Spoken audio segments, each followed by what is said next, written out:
Hi there, it's Amy Peters from Beneficial Trust and Will Company.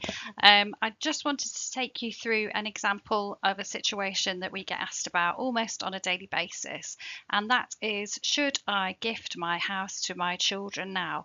Because if I give it away now, it won't be assessed for care fees, and the state will pay for my care. If I don't own the house when I die, it won't form part of the estate or count for IHT calculations. And you might as well own the house now rather than wait till I die. So these are all common statements that we come across from clients. And I'll just take you through the Gibbons family dispute, and you can draw your own conclusions as to whether that would be a wise course of action.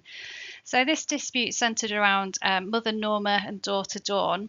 They lived in a £1.4 million property and it was converted into two flats. In 2004, Norma willingly gifted her flat, worth $600,000 at the time, to the daughter for inheritance tax reasons. However, the relationship deteriorated in 2008 and the feud resulted in Norma making 155 calls to the police claiming harassment incidents.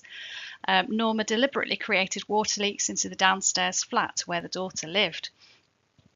It all escalated and Dawn served legal action on her mother, but she found the court orders ripped up by the mother in the garden.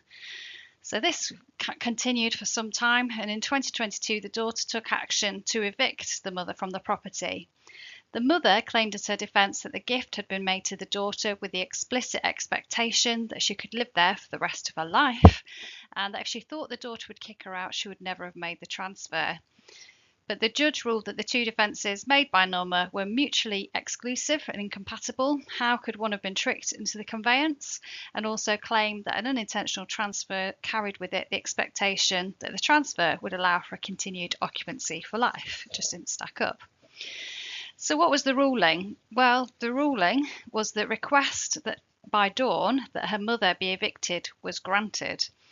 And worse, Norma, the mother, was required to pay £10,000 in legal fees. So I don't think that quite went to plan.